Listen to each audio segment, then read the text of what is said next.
You can now support Ghost Maps on Patreon and buy our official merchandise on Redbubble. Simply look for We Are HANTU or click the links in the description. Ghost Maps, Entry 28, Sturdy Road, Singapore. Darren's on the phone with the manager of the mini-mart that he owns. I'm trying not to eavesdrop, but still manage to piece together that a couple of the store's items are out of stock and their distributor hasn't been terribly cooperative. It sounds like it should be a crisis, but you wouldn't be able to tell from Darren's tone. Calm, collected, and in control, he takes a moment to breathe before explaining to the manager, then ends the call and apologizes to me. I tell him that it's no problem and ask if he needs to head off to attend to the matter. He smiles serenely and says that he's confident his manager will be able to handle it.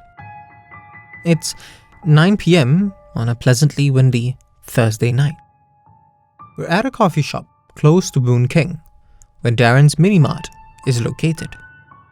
I ask him if his meditation has helped him be more relaxed about his business, and he laughs.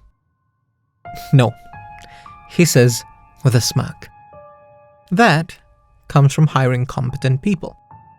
Darren has been practicing a form of spiritual meditation for the last 3 years. His Sifu, an elderly man in his 60s, is actually a friend of mine, which is how we got in touch. After some tough times with work and family, Darren wanted to find some meaning in his life, and life in general. Since he started, he's become, as he puts it, more in tune with reality. That's allowed him to see the bigger picture in things and not sweat the small stuff as much. But, he adds, it's also made me more sensitive. I take that as my cue to switch my recorder on, take one more sip of my kopi, and ask him to start from the beginning. It was 9 on a Wednesday morning, about 2 years ago. Darren sat on his bed, adjusting himself and his posture until he felt comfortable and began meditating, just like his Sifu had instructed. Darren's routine back then was to send his 2 boys to school by 7 a.m., drive back home to meditate for half an hour, then head down to the mini-mart where he'd normally spend the rest of the day. His wife, Sarah, was, as always, working in their study, the next room over. For about 15 minutes, nothing seemed to be out of the ordinary on this particular morning. Darren tried his best to remain mindful of his breathing. Despite practicing for about a year, he'd still get distracted by the sounds of his neighborhood sometimes. The banging and drilling of construction nearby, his elderly neighbors chatting loudly outside their units, even the birds wailing their morning song. Nevertheless, he'd usually find a way to center himself eventually. But it wasn't noisy neighbors, birds, or construction that caught his attention on that day. It was the sound of children, laughing, giggling, and shrieking happily. He didn't think much of it at first. Kids at the playground downstairs, he figured.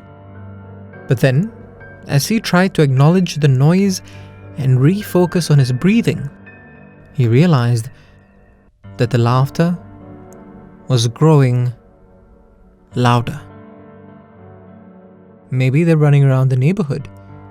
He tried to reason, but there was something about the way they sounded that didn't seem right to him. These were clearly very young children, probably no more than 8 or 9, but they still sounded older somehow. Pretty soon, however, he realized that the sound wasn't coming from the playground downstairs or even from one of the other units. It was coming from inside his flat. Leaping off the bed, Darren pulled open his bedroom door and looked around. Nothing. His front door was shut, and everything seemed to be in place, or as in place as a flat with 2 young boys could be. He knocked on the door to their study, entered and asked if Sarah had been watching any videos of kids. Without looking up from her laptop, she said no. As she turned around to ask him why, she saw the look on his face. "Darren?" she said, concern creeping into her tone. "What's wrong?" Darren didn't answer, just shook his head and returned to the living room, where he saw one of his son's footballs rolling ever so slightly on its own. Darren visited his Sifu that afternoon, worried about what this all meant. His Sifu, calm, collected, and in control, asked him where he lived. When Darren told him, a look of realization came over his Sifu's face, followed by a knowing smile. He asked Darren if he was familiar with the history of the area surrounding his flat. My Sifu explained that the neighboring roads, specifically Patain Road, had been quite, how did he put it? Happening back in the 50s and 60s, Darren says with a laugh. I laugh along. I can practically hear his Sifu's gruff voice and see the old man's slightly cocked eyebrow as he talks about the area's history. Bars, brothels, women from what is still unfortunately seen as an unseemly profession, and the children that were born from those women who weren't as lucky. His Sifu explained to Darren that as he progressed with his meditation, he'd be more susceptible and sensitive to presences from the other side. He tells him that that's one of the reasons why he must always be mindful and center himself.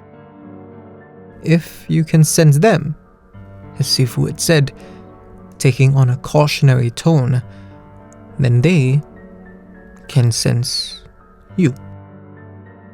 But his Sifu also had another less ominous piece of advice for him. Ever since then, if you come to my flat, you'll find a basket of toys outside our home, Darren tells me. He says that his boys understand that it's not for them, but for what they call their ghost brothers and sisters. He tells me that, on some mornings, he'll still pick up the faint sound of children laughing. More often than not, on those days, he'll find the toys strewn around the basket. He says that, of course, it might also be a coincidence, and that it was some of the neighbors' kids that caused the mess. But he tries not to think too much about it. His phone rings again, and he excuses himself.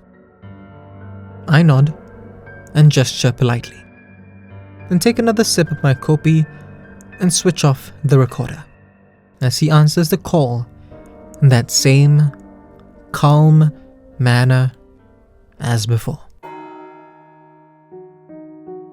If you want to discover more of Southeast Asia's other side, subscribe now and follow us on social media at We Are HANTU. You can also buy official merchandise on Redbubble and be one of our supporters on Patreon. Ghost Maps is recorded on Audio Technica mics.